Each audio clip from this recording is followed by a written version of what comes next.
Doctor Himanta Biswa শৰ্মাৰ ওপৰত তথা নৰেন্দ্ৰ মোদীৰ ওপৰত যে আমাৰ ৰাজ্যবাসী তথা দেশবাসীৰ গভীৰ আস্থা আছে সেয়া কালি নিৰ্বাচনৰ ফলাফলে প্ৰমাণ। আমি অসমবাসী ৰাইজৰ শ্ৰীচৰণত সেৱা জনাইছোঁ। 5টা সমষ্টিৰ ৰাইজৰ লগতে গোটেই অসমবাসীৰ ওচৰত কৃতজ্ঞতা জ্ঞাপন কৰিছোঁ।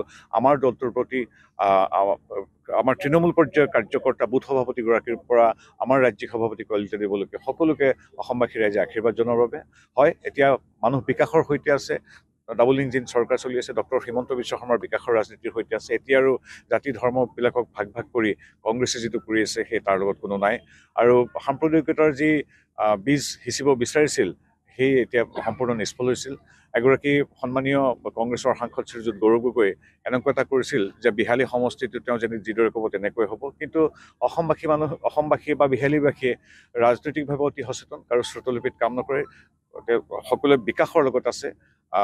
গতিকে এতিয়া আৰু সেই তেনেধৰণৰ ভাগ ভাগ কৰা ৰাজনীতি নহয়। তথাপি এটা কথা অনস্বীকাৰ্য যে তাত কংগ্ৰেছে অনুসূচিত জাতিক যিদৰে অপমান কৰিছিল, কিয় তেওঁলোকৰ বাবে সংৰক্ষণ হ'ব লাগে বুলি যিটো কৈছিল, পিছত প্ৰাৰ্থীগৰাকী নিজে কৈ ক্ষমাও বিচাৰিবলগীয়া হৈছে।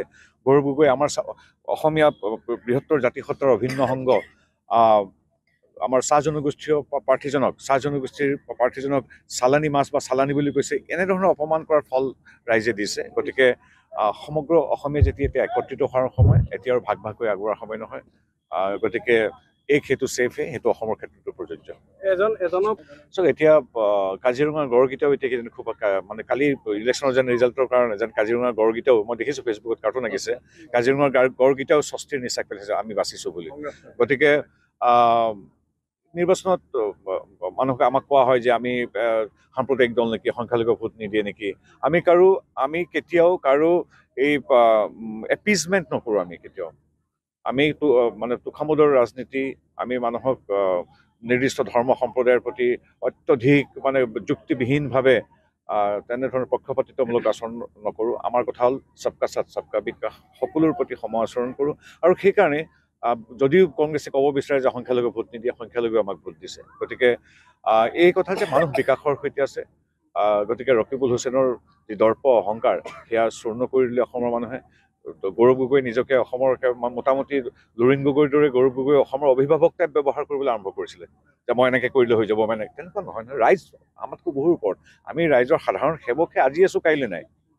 তাৰমানে গৌৰৱ গগৈ ডাঙৰীয়াকে আদি কৰি যিকোনো ৰাজনীতিক, আমাৰ দৰে ৰাজনীতিকে পাহৰি যোৱা উচিত নহয় যে আমি আজি আছোঁ কাইলৈ নাই। ৰাইজ সৰ্বোপৰি, ৰাইজৰ কথামতেহে আমি চলিব লাগিব। আমাৰ শ্ৰুতলিপিত কোনো ৰাইজ নহয়, এখন গাঁও পঞ্চায়তো নচলে। সেই কথাটো পাহৰি গৈ ৰাইজৰ ওপৰত বুলি গৌৰৱ গগৈ নিজকে যিটো ভাবিছিল, বিহালীবাসীয়ে তাৰ সুন্দৰ প্ৰত্যুত্তৰ দিলে। আৰু আটাইতকৈ ডাঙৰ কথা যে আমি দেখিছোঁ যে বিভিন্নজনে গৌৰৱ গগৈক এটা বেলেগ পৰ্যায়লৈ লৈ যাবলৈ বিচাৰিছে। কিন্তু আচল সত্যটো মই বাৰে বাৰে কৈ আছোঁ যে ৰিপুণ বৰাতকৈ তেওঁ এগৰাকী দুৰ্বল নেতা। কাৰণ ৰিপুণ বৰাই যেতিয়া নেতৃত্ব লৈছিল কংগ্ৰেছৰ, তেতিয়া তেওঁলোকে 5খন আসন পাইছিল বিৰোধীয়ে। কিন্তু গৌৰৱ গগৈ নেতৃত্বত আহি যোৱাৰ লগে লগে তেওঁলোক 3খনলৈ সীমিত হৈ গ'ল। আমি 11খন পালোঁ, তেওঁলোকে 3খন পালে। যেতিয়া গৌৰৱ গগৈ আহিল তাৰপিছত তেওঁলোকৰ আসনৰ সংখ্যা এতিয়া 5-0 হ'ল।